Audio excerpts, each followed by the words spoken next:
L'Égypte antique et ses fascinants vestiges, vieux de 4500 ans. Pyramides, tombeaux, cités englouties, temples. Comment ont-ils été construits et que reste-t-il à découvrir? L'une des clés du mystère est peut-être un élément prodigieux qui se trouve sous nos yeux depuis l'âge de pierre. Le Nil, le fleuve le plus long du monde après l'Amazone. 6700 km d'eau qui se jette dans la mer Méditerranée après avoir traversé une dizaine de pays, soit encore plus que la distance entre Paris et New York. Sans le Nil, il n'y aurait pas d'Égypte. Le Nil est le berceau de l'Égypte. L'eau a joué un rôle clé dans la vie et le développement de l'Égypte antique.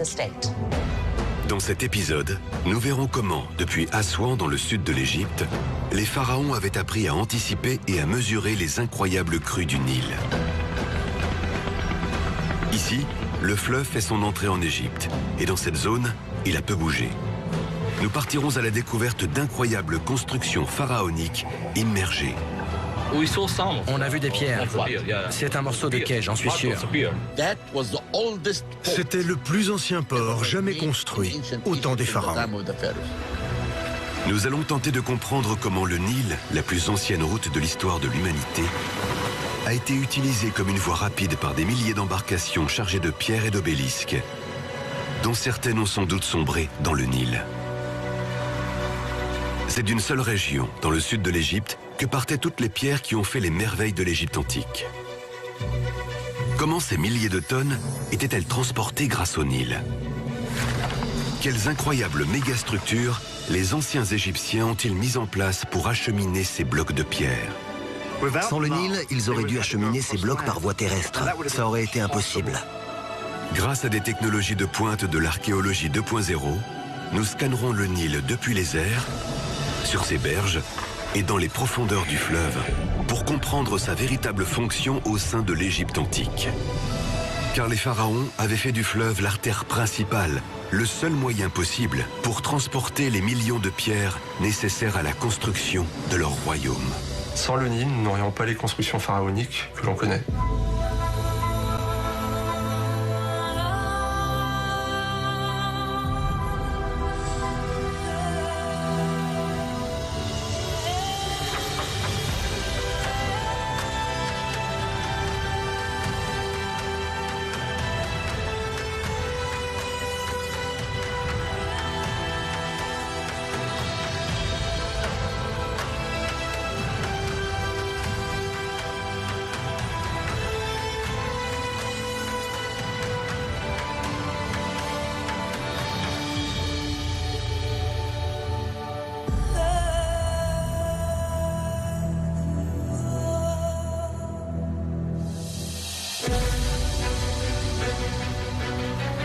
Nous nous rendons dans la région d'Assouan, au sud de l'Égypte, à plus de 200 km de Luxor.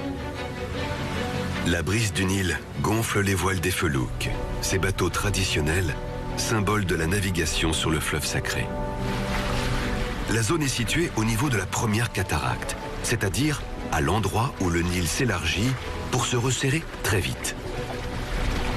C'était un lieu essentiel de contrôle du fleuve et de ses crues, car à l'époque, le Nil n'avait rien de comparable au fleuve tranquille qui coule aujourd'hui sous nos yeux. Il pouvait être terriblement tumultueux et les crues pouvaient dépasser les 8 mètres, soit l'équivalent d'un immeuble de 3 étages. Un véritable danger pour les Égyptiens et leurs incroyables constructions. Comment les pharaons ont-ils fait des crues du Nil un atout? Comment maîtrisaient-ils les caprices du fleuve grâce à un culte mystérieux voué au dieu du Nil? Située en face de la ville moderne d'Assouan, l'île Éléphantine s'est formée dans les méandres du Nil. Ici, les archéologues ont trouvé des traces de vie datant de l'époque pré-dynastique, soit plus de 3000 ans avant notre ère. Cornelius van Pilgrim fouille les ruines de cette cité antique construite aux portes de l'Égypte. La surface de l'île Éléphantine est assez réduite, puisqu'elle est limitée par le Nil. Éléphantine est une toute petite ville. ce qui représente un avantage pour les archéologues. On peut donc voir à quoi ressemblait la structure d'une ville à l'époque des pharaons. 1,5 km de long sur 500 mètres de large, soit 70 terrains de football. Éléphantine est pour les archéologues un formidable poste d'observation de la civilisation pharaonique. Ici, comme ailleurs en Égypte, le Nil antique jouait un rôle crucial pour les pharaons. Ils subissaient de vastes crues et les anciens Égyptiens ont tout fait pour les dompter. Le Nil était source de vie. Le Nil était la chose la plus importante pour les anciens Égyptiens. L'eau a joué un rôle clé dans la vie et le développement de l'Égypte antique. À cette époque, la crue du Nil était l'événement majeur de l'année. C'est à elle que l'Égypte devait sa richesse et sa longévité. La crue provoquait chaque année la montée des eaux charriant avec elle du limon noir. Et la décrue assurait le dépôt d'une couche de sédiments fertilisant les terres agricoles. Du blé et de l'orge étaient alors cultivés. La crue faisait aussi venir les poissons. Cet endroit fertile était un paradis pour les pêcheurs. L'Égypte avait une faune et une flore très riches et une agriculture florissante. Tout arrivait par le Nil. Si le niveau de la crue était bas, il y avait une famine. Les gens mouraient de faim. C'est pour ça que le Nil était si important. Les pharaons attribuaient ce phénomène à la colère des dieux. On connaît aujourd'hui son origine réelle. De fortes pluies s'abattaient au printemps sur la corne de l'Afrique où le Nil prend sa source. Celle-ci provoquait mécaniquement la montée des eaux du fleuve sacré pour venir inonder l'Égypte antique en été. La crue pouvait atteindre 8 à 9 mètres. Mais si le Nil était un fleuve nourricier, il pouvait être aussi une menace pour les Égyptiens. Si la crue du Nil était trop forte, cela rendait l'agriculture impossible. Les villages et les villes risquaient d'être submergés. Il était donc crucial pour les Égyptiens de surveiller attentivement le début de la crue. Pour suivre la progression de la crue du Nil, les Égyptiens ont mis en place un instrument fascinant, le nilomètre. C'est ici, sur l'île Éléphantine, qu'était mesuré et observé le niveau de l'eau pour ensuite prévenir le reste du pays de la force de la crue annuelle. C'est potentiellement le plus vieux nilomètre d'Égypte. Il date clairement de la basse époque. On voit ici des marques pour déterminer la hauteur de la crue. À l'époque, on utilisait la coudée pour mesurer. Et on peut voir un système de graduation reposant sur les doigts et les coudées qui permettait d'obtenir une mesure précise. Utilisé à partir de la 26e dynastie, le nilomètre était relié au fleuve par ce tunnel dans lequel l'eau pénétrait pendant l'inondation pour rejoindre ensuite le bassin. Grâce au nilomètre et à sa position géographique, l'île Éléphantine est devenue le poste d'observation des mouvements du Nil pour tout le pays. La crue était fébrilement attendue dans toute l'Égypte, jusqu'aux pyramides de Gizeh, au nord. À tel point qu'elle a été personnifiée par une déesse, sa tête, à qui les habitants d'Éléphantine ont dédié un long culte. Construit à l'époque pré-dynastique, ce temple a été modifié jusqu'à la période romaine. Sa tête est une ancienne divinité nubienne, déjà vénérée ici, sur l'île Éléphantine, au début de l'histoire de l'Égypte. C'est elle qui amène la crue. Mais puisque la crue pouvait être dévastatrice, les Égyptiens vénéraient une divinité censée réguler l'inondation, Anoukis. Dans la mythologie, les deux s'affrontaient pour déterminer la hauteur de la crue. C'est celle qui stoppe la crue du Nil, celle qui pose son pied sur les sources du fleuve pour arrêter la crue et empêcher ainsi la destruction de l'Égypte. Les pharaons ont usé de techniques révolutionnaires comme le nilomètre, mais aussi du culte de plusieurs divinités pour essayer de maîtriser et dompter le Nil. Mais parfois, la crue était si forte qu'elle venait recouvrir d'eau les maisons. Comment les anciens Égyptiens ont-ils cohabité avec les inondations? La mission suisse que dirige Cornelius von Pilgrim est en train de fouiller un quartier qui pourrait cacher les ruines d'une zone d'habitation datée de l'époque dynastique. Pour s'y rendre, il faut traverser le Nil en bateau. Situé juste en face de l'île Éléphantine, le site archéologique se trouve au cœur de la ville moderne d'Assouan, dans un quartier densément habité.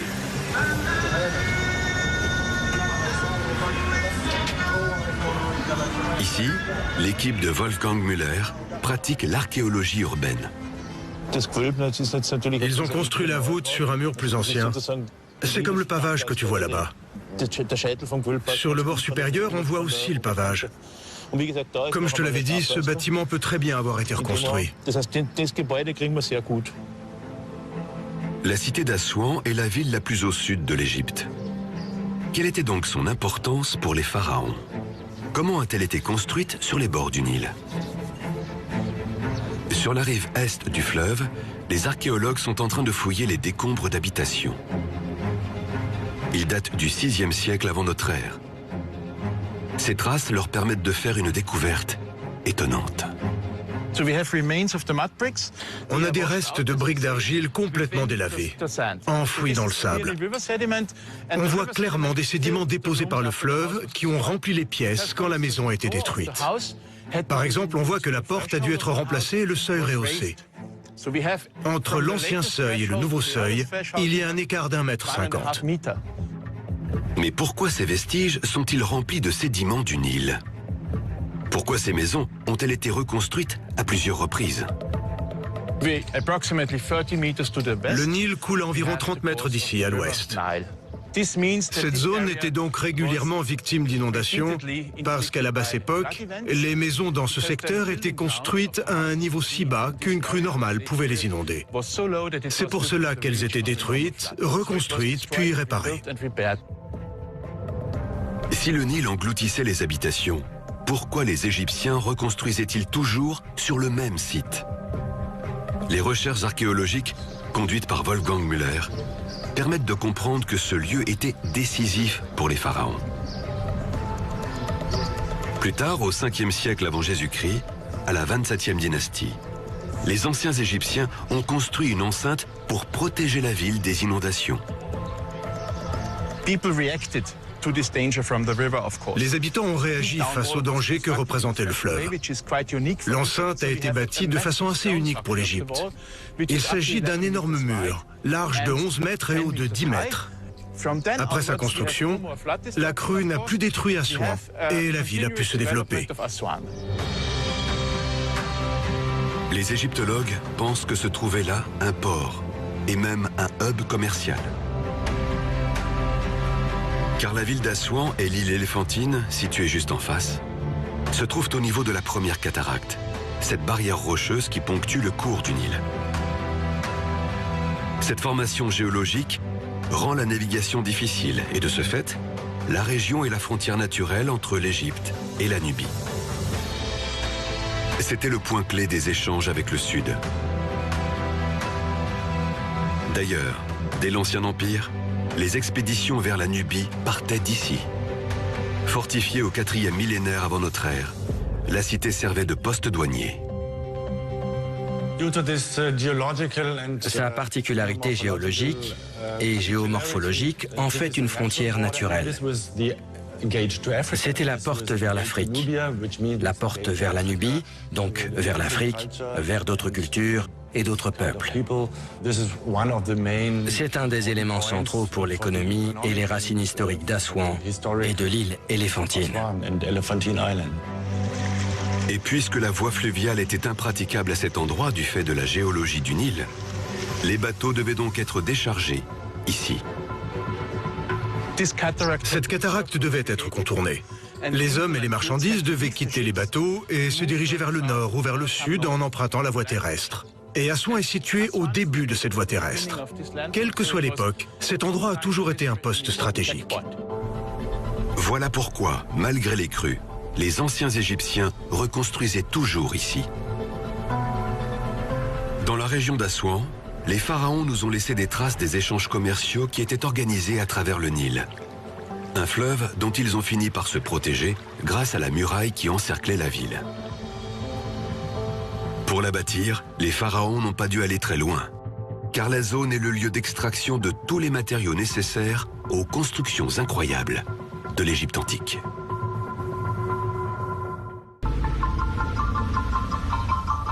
Nous remontons le Nil.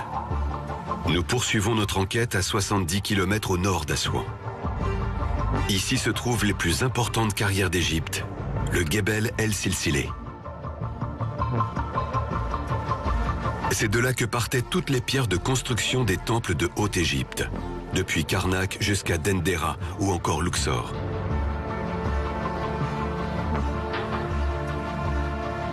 Comment ces pierres extrêmement lourdes étaient-elles extraites et chargées sur les bateaux? Le fleuve coule ici sur une largeur très étroite, moins de 400 mètres, surmontée d'une gigantesque falaise de grès.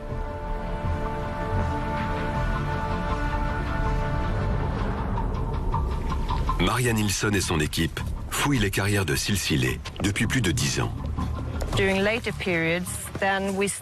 Dans l'histoire de l'Égypte antique, surtout pendant le règne de la reine Hatshepsut à la 18e dynastie, l'architecture change. L'utilisation du grès remplace celle du calcaire. Et c'est à cause de la proximité de Silsilé. C'est à Silsilé qu'on trouve ce grès, réputé pour sa qualité. Les pharaons vont faire de Silsilé une place stratégique. Et sa position sur le Nil n'y est pas étrangère. D'ailleurs, une stèle dédiée au fleuve vient d'être découverte. Elle date de la période ramesside. Ces monuments ont été bâtis par Ramsès II et sa famille en hommage au dieu du Nil. Les sacrifices avaient lieu ici. C'est ici qu'ils jetaient des objets dans l'eau. Le Nil était déifié car il jouait un rôle crucial pour le commerce. Il est avant tout l'axe majeur pour le transport des blocs de pierre qui ont permis de bâtir les plus beaux temples du Nouvel Empire. Maria Nilsson et John Ward ont mis à jour une centaine de carrières de grès. Remplis ces seaux et pose-les là. En fouillant l'une d'entre elles récemment, ils ont fait une découverte spectaculaire qui permet de mieux comprendre les processus de chargement de ces roches. On est en train de creuser ce couloir. Ici, c'est l'entrée du port. On ne dirait pas pour l'instant, mais il y a de l'eau partout. Mais il faut qu'on fouille 10 mètres plus bas pour mettre à jour le vrai niveau du sol. Ce port devait déborder d'activité. Plein de canaux et de bateaux venaient récupérer les pierres des carrières pour construire les temples de Luxor.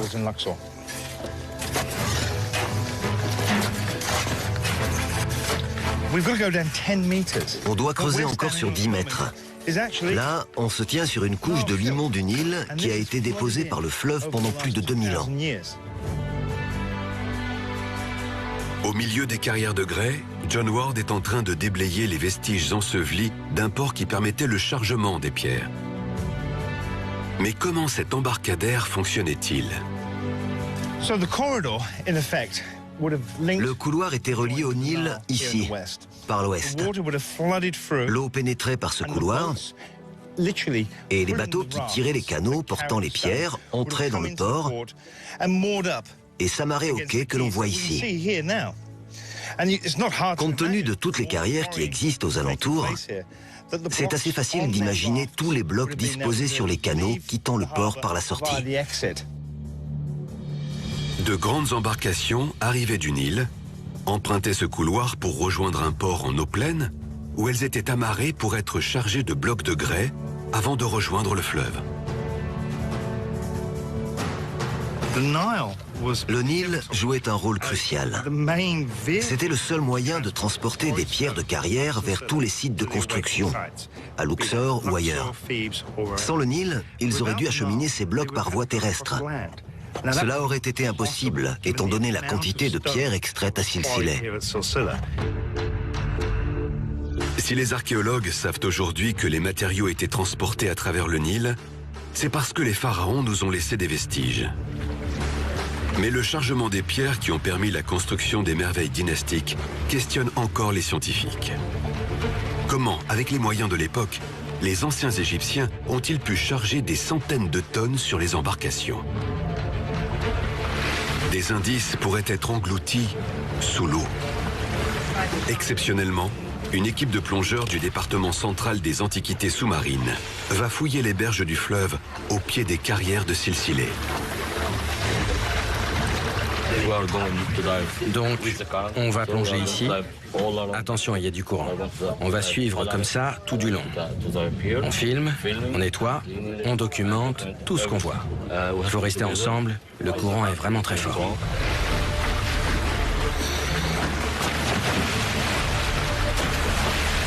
Cette plongée est rare. Très peu d'archéologues ont pu explorer les eaux du fleuve. Car pour des raisons de sécurité militaire, plonger dans le Nil requiert des autorisations difficiles à obtenir. Et chaque plongée nécessite une expédition complexe et demande un équipement important. L'opération est périlleuse, car le courant est très fort sur ce tronçon du Nil. Mais Zahi Hawass est optimiste, car ici, il y a moins de sédiments qu'ailleurs dans les profondeurs du Nil. Je crois que c'est plus clair ici, car on est plus proche de la source du Nil. Je pense qu'aujourd'hui, le niveau de l'eau est élevé. Dans ces cas-là, le fleuve emporte tout, et l'eau est limpide. Pour la première fois, ce haut niveau du fleuve nous offre donc de bonnes conditions pour plonger.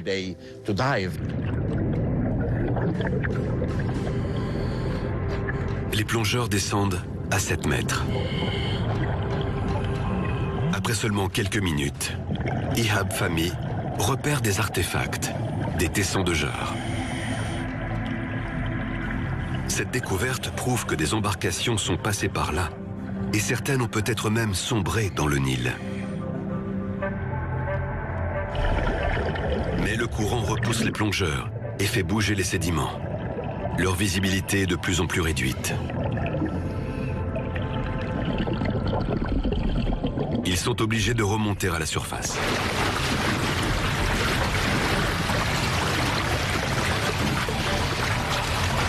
Après quelques minutes, ils plongent de nouveau. La zone à fouiller est immense.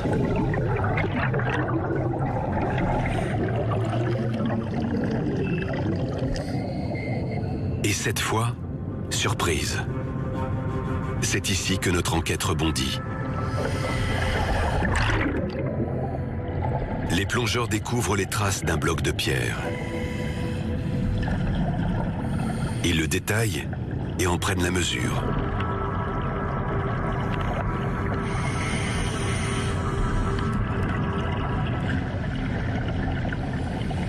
Il s'agit d'une portion de quai qui servait à charger les navires depuis les carrières de grès du Gebel El Silsilé. Un embarcadère essentiel pour le transport des pierres de construction de l'Égypte antique. La découverte est fascinante. De retour sur le bateau, Ihab Fahmy débriefe l'expédition avec Zahi Hawass. La zone est couverte d'algues, donc c'est très difficile de se déplacer et de voir quelque chose. Dans la carrière la plus au nord, on a découvert une immense plateforme. 180 mètres de long, 6 mètres de profondeur. C'est absolument incroyable. Alors pourquoi ce quai était-il à plus de 6 mètres de profondeur? Comment était-il utilisé? John Ward et Maria Nilsson rejoignent l'équipe sur le bateau. Les archéologues vont nous aider à comprendre la fonction de ces quais. Il ne faut pas oublier que le Nil était bien plus bas à l'époque pharaonique. Il est donc normal que le fleuve et les quais se trouvent à un niveau inférieur. Quand les plongeurs sont allés sous l'eau, ils ont trouvé les carrières et les quais de cette période dans les eaux profondes. Au cours de la crue, le niveau du Nil montait bien plus haut et on utilisait les quais que l'on voit aujourd'hui. Mais quand la crue redescendait, au cours de la saison sèche, les quais devaient tout de même permettre de charger et décharger les blocs de pierre. Aujourd'hui, ce sont ces quais-là qu'ils ont découverts. Les carrières étaient bordées d'immenses quais que les archéologues n'ont pas fini d'explorer. Combien en reste-t-il encore à découvrir? Depuis 10 ans, les égyptologues ont mis à jour d'immenses carrières, un port et un embarcadère. Mais finalement, ces installations ne cachent-elles pas autre chose? Pour le savoir, Maria Nilsson et John Ward poursuivent leurs fouilles sur les berges. Avec son équipe, Maria creuse et inspecte minutieusement la roche. Le sable de Silsilé a encore quelques trésors cachés à dévoiler. Soudain, l'égyptologue découvre un tesson de jarre, un artefact qu'elle peut dater du Nouvel Empire. Oh. C'est du style amarnien. Ce sont les mêmes que ce qu'on a trouvé là-bas, non? Oui, c'est la même structure, mais pas le même motif. C'est du style amarnien.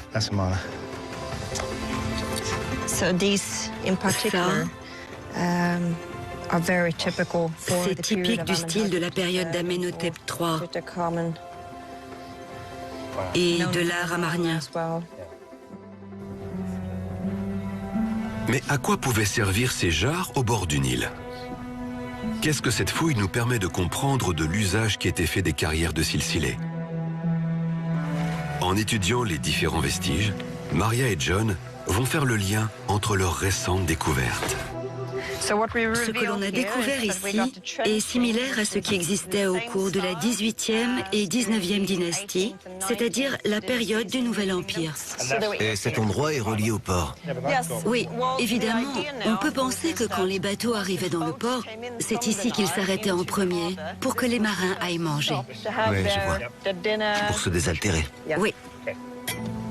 Les chercheurs viennent de trouver la preuve que la zone était bien plus importante qu'un simple port d'embarquement.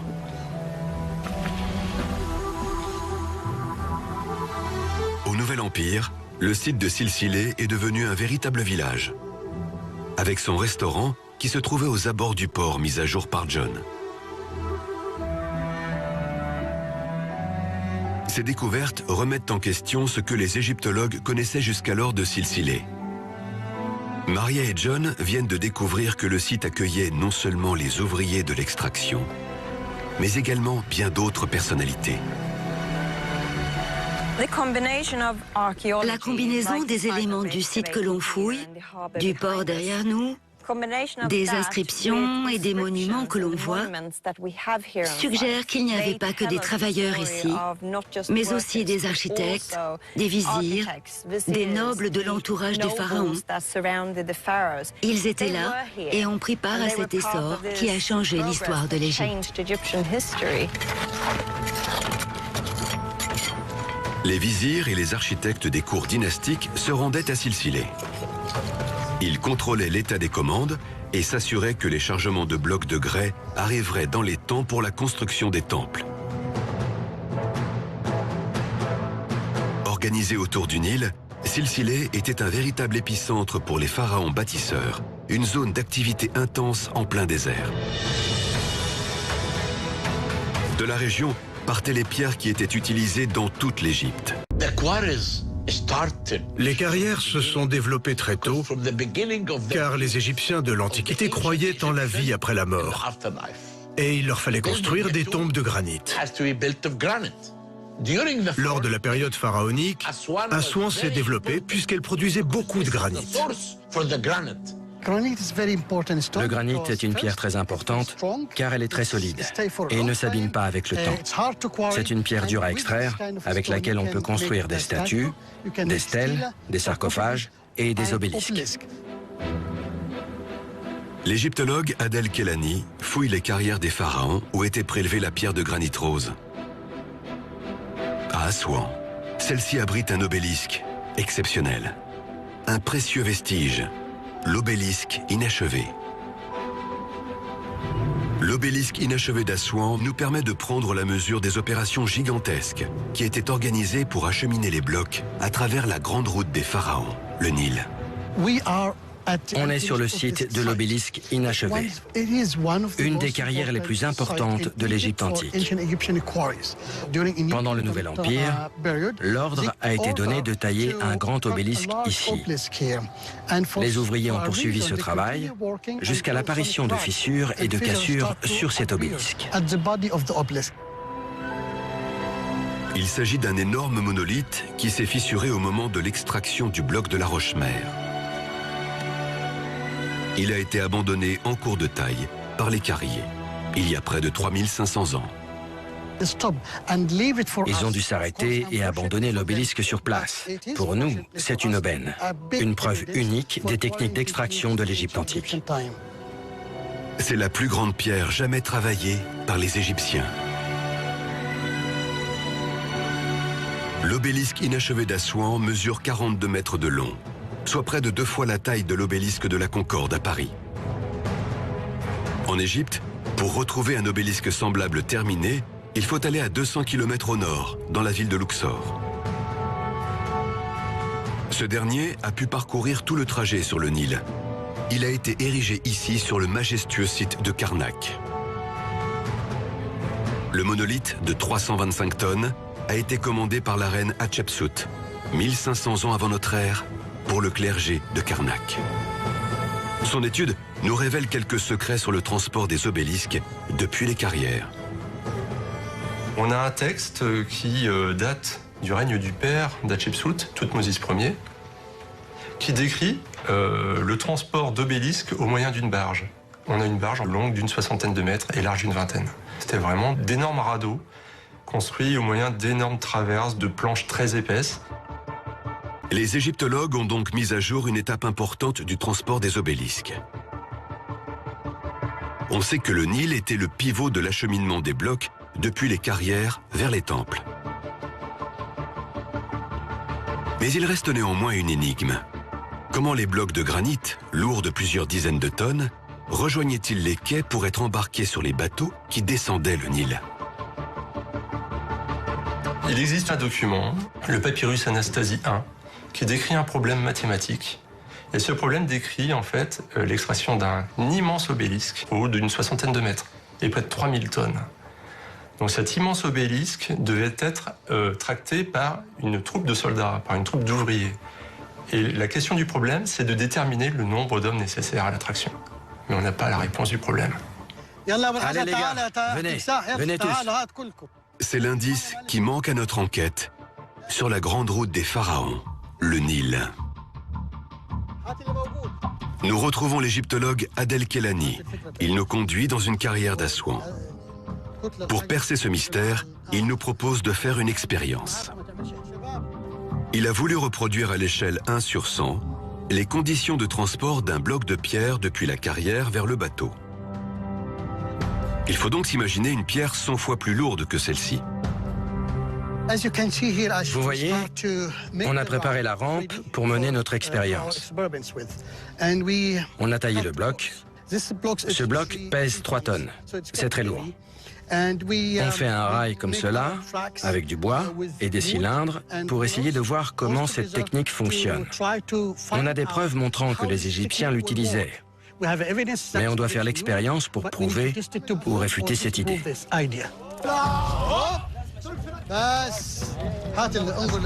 Comment, à la force des bras, les Égyptiens arrivaient-ils à tirer des pierres aussi lourdes? Combien d'hommes fallait-il pour tracter de tels blocs? Pour les besoins de cette expérience, Adel Kelani a construit la rampe à l'image de celle utilisée par les anciens Égyptiens.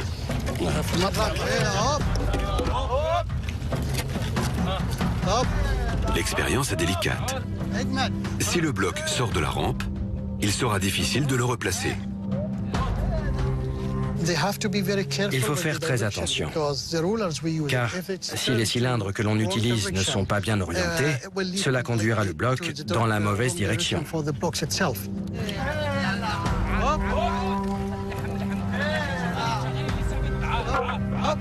Après quelques dizaines de minutes, l'opération devient difficile. Les hommes d'Adel Kelani rencontrent un obstacle.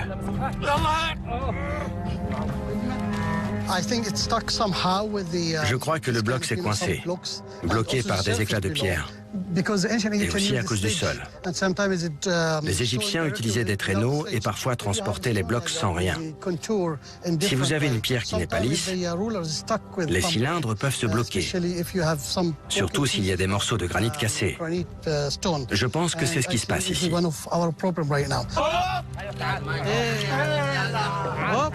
Encore quelques efforts. Puis finalement, la démonstration est réussie. Il aura fallu moins de 2 heures pour grimper cette pente et la force de 7 hommes pour tirer les 3 tonnes de ce bloc de granit. On peut alors imaginer que pour tracter l'obélisque d'Hatchepsout, 140 hommes auraient été nécessaires. Une entreprise titanesque pour l'époque. Il était donc crucial que le lieu d'extraction des blocs de granit ne soit pas trop éloigné de l'axe majeur de transport de l'Égypte antique, le Nil. Ils n'exploitaient que des carrières qu'il était possible de relier au Nil. Avant de tailler de gros blocs, ils devaient réfléchir à la manière de les transporter de la carrière jusqu'au Nil. Sans le Nil, nous n'aurions pas les constructions pharaoniques que l'on connaît. C'était l'artère principale, vraiment l'avenue que l'on empruntait pour acheminer les blocs. Et pourtant, la carrière de l'obélisque inachevé est située à plus d'1 kilomètre du Nil. Or, les égyptologues le savent, ici le fleuve n'a pas bougé, cerné par les imposants blocs de granit qui forment la première cataracte. Comment les anciens Égyptiens ont-ils pu transporter les obélisques depuis la carrière jusqu'au Nil, sur plus d'1 kilomètre à la force des bras? C'est la question que s'est posée Adel Kelani. Et en fouillant sur plus de 8 mètres de profondeur, l'égyptologue a émis une hypothèse. Les anciens Égyptiens avaient construit un canal entre la carrière et le Nil. C'est cette bande de terre asséchée que l'on voit aujourd'hui.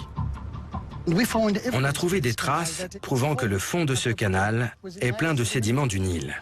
Cela montre que le fleuve arrivait jusque-là. Mais cela pose la question de savoir si ce canal était bien utilisé pour le transport de pierres. Pour répondre à cette question, Adel Kelani a conduit des recherches très pointues. Il a fait venir une équipe américaine de l'Université de Pennsylvanie, spécialisée dans la géophysique.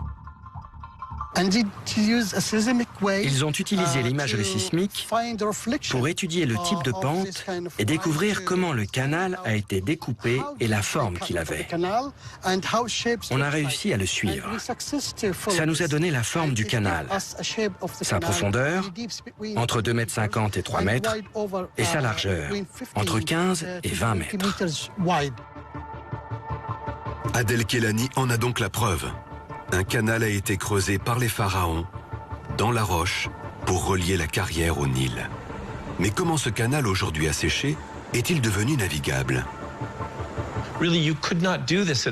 C'était impossible si le niveau du Nil était bas. Les canaux ou les grands bateaux ne pouvaient pas emprunter le fleuve. C'était donc important que le chargement se passe pendant la crue. Les eaux étaient alors suffisamment hautes pour pouvoir se déplacer et permettre à ces barges très lourdement chargées de transporter les obélisques. Il fallait finir le travail avant la fin de la crue, car si les ouvriers avaient du retard, il fallait attendre l'année suivante, et c'était impossible. Le pharaon ne l'aurait pas accepté. Les ouvriers devaient donc estimer la quantité de travail par jour et s'y tenir pour finir à temps. Les eaux du Nil venaient remplir le canal lors de la crue annuelle. La carrière n'était donc accessible qu'en été. C'est à ce moment-là qu'il fallait charger les bateaux. Une fois embarqué sur le navire, l'obélisque, extrait des carrières d'Assouan, mettait 1 semaine à rejoindre le temple de Karnak à Luxor, en descendant le Nil. Une véritable expédition dont étaient témoins les anciens Égyptiens. On peut très bien imaginer les Égyptiens se massant sur les rives du fleuve et admirer le gigantesque convoi solennel qui amenait les obélisques ou les colosses des carrières jusqu'au lieu d'érection. Ces convois ont permis justement à chaque Égyptien d'être témoin de la grandeur de leur pharaon. Le Nil, la plus ancienne route de l'histoire de l'humanité, a été emprunté par des centaines de milliers d'embarcations commandées par les exigences des pharaons bâtisseurs de l'Égypte antique.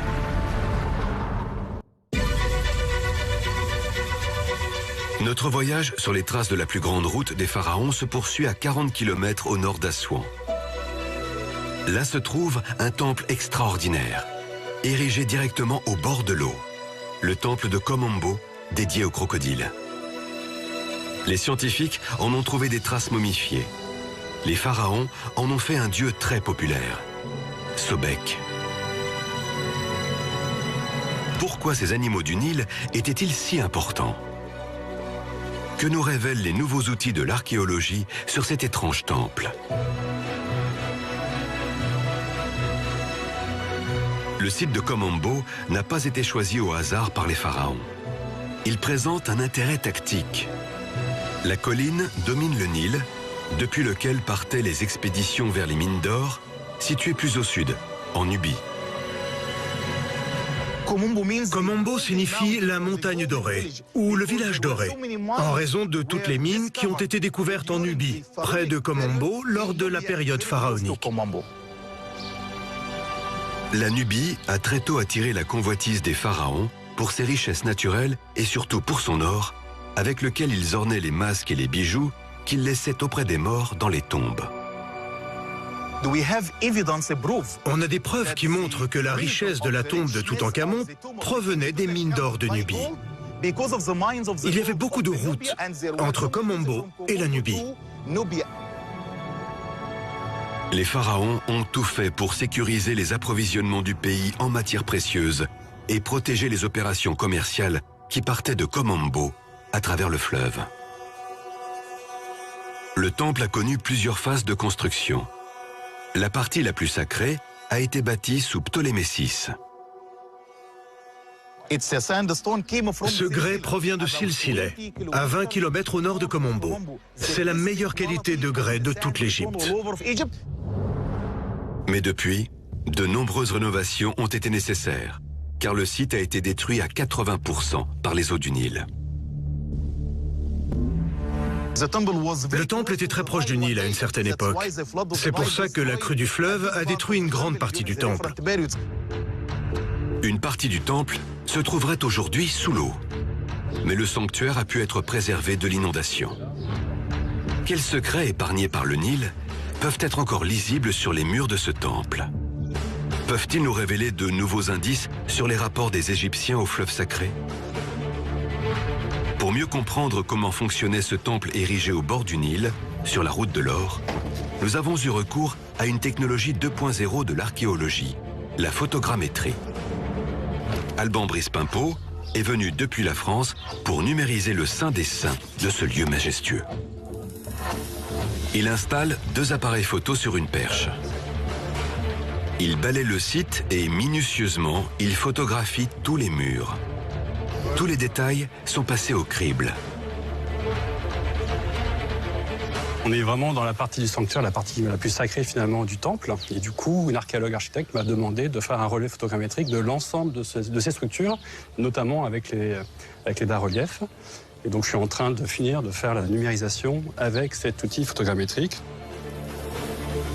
Grâce à sa perche, Alban Brice-Pimpeau couvre tous les angles et peut prendre des clichés à des hauteurs différentes et selon plusieurs inclinaisons.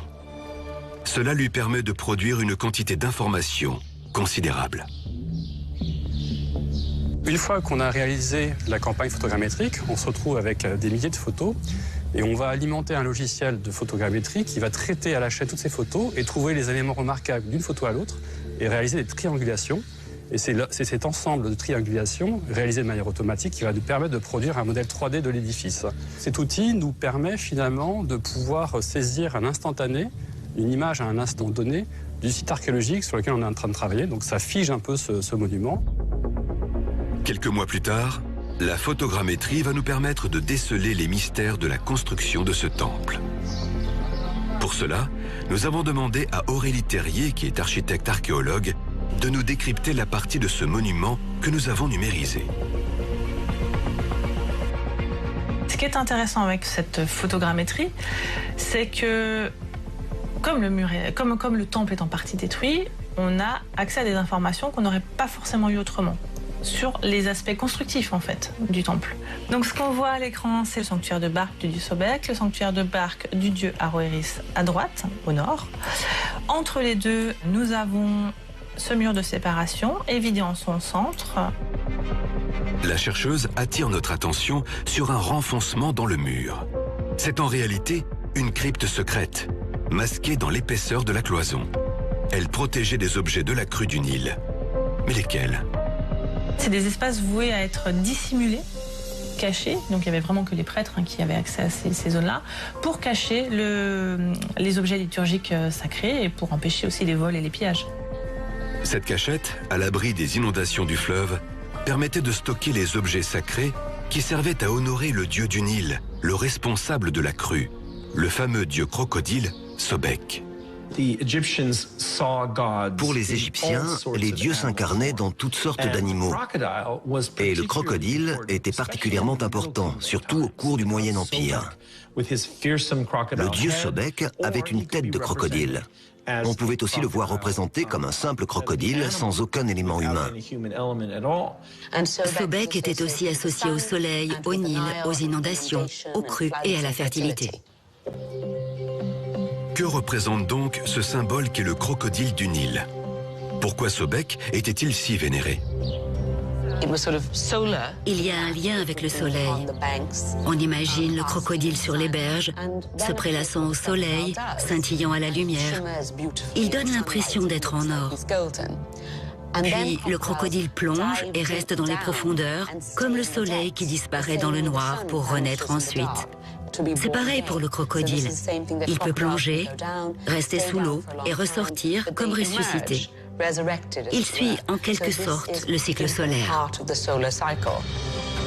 Si l'animal a été déifié par les anciens Égyptiens, c'est d'abord parce qu'ils le craignaient et le redoutaient. Car ce symbole de l'Égypte antique était perçu comme un animal ambivalent. Les Égyptiens avaient peur du crocodile. Ils se sont donc mis à le vénérer parce qu'ils le craignaient. L'île de l'autre côté du temple de Komombo grouillait de crocodiles. Et ces crocodiles ne laissaient pas les Égyptiens traverser facilement. Ils peinaient à traverser le fleuve. Et ils ont commencé à vénérer le crocodile par peur, plutôt que par admiration. À l'époque pharaonique, le Nil était infesté de crocodiles, animaux menaçants qui pouvaient parfois atteindre jusqu'à 6 mètres de long. Pour s'en protéger, les anciens Égyptiens les ont vénérés. Et le dieu Sobek est devenu maître des eaux, responsable de la crue qui irrigue les champs. Car le Nil n'était pas qu'un moyen de transport. Il comportait aussi une fonction magique, incarnée par des dieux, dont ce fameux dieu crocodile. Par la suite, ils ont considéré que le crocodile était en partie responsable de la crue qui leur permettait de cultiver la terre.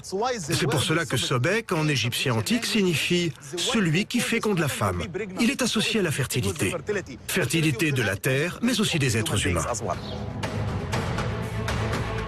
Les crocodiles occupaient une place tellement importante dans la mythologie égyptienne qu'ils étaient embaumés à leur mort. D'ailleurs, les archéologues ont découvert au pied du temple de Komombo un sanctuaire rempli de momies de crocodiles.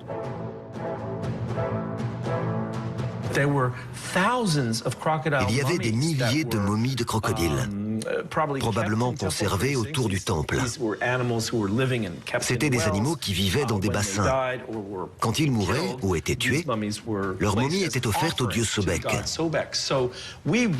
On se rend compte avec toutes les statues, les gravures, les sculptures et les momies de crocodiles que c'était un animal très important.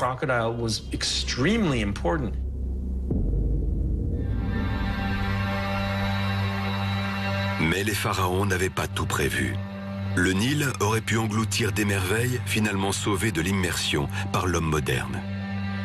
À l'époque prédynastique, plusieurs îlots s'étaient formés dans un périmètre assez restreint dans les méandres du Nil.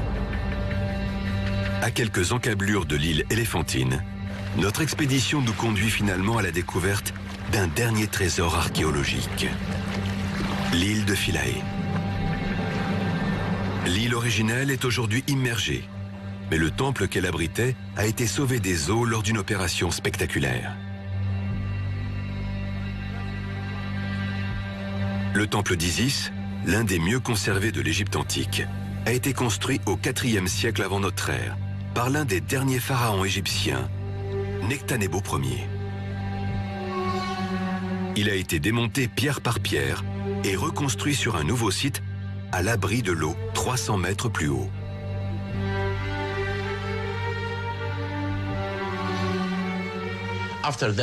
Après avoir numéroté chaque pierre, ils ont déplacé le temple sur l'île d'Agilkia, une île plus haute, pour le reconstruire. Le projet a commencé en 1972 et s'est achevé en 1980. Selon moi, c'est le plus grand projet jamais mené. C'était un vieux rêve des pharaons, maîtriser le flot du Nil. Les anciens Égyptiens avaient tout tenté pour essayer de dompter les crues du fleuve sacré. Et pourtant, le Nil a toujours été l'élément le plus mobile du paysage égyptien jusqu'au XXe siècle et la construction du haut barrage d'Assouan qui a entraîné le sauvetage des temples. C'est de l'archéologie préventive. Et pourtant, il reste beaucoup de temples, de statues et de colonnes sous l'eau. Ils n'ont pas pu tout sauver. Pourra-t-on tout remonter un jour? C'est la vraie question. À Assouan se forme la première cataracte du Nil, qui en fait la frontière naturelle avec l'Afrique et la porte vers l'or des pharaons. La région est aussi le lieu majeur de contrôle du fleuve pour tout le pays. Depuis la découverte du plus vieux nilomètre d'Égypte, jusqu'aux plus grandes carrières de grès et de granit rose qui ont permis la construction des merveilles dynastiques, en passant par le majestueux temple de Komombo, dédié au dieu crocodile, ou la découverte fascinante d'un quai immergé, les explorations menées dans la région d'Assouan par les égyptologues du monde entier que nos équipes ont suivis nous ont révélé quelques secrets pharaoniques jusqu'alors emportés par le fleuve sacré.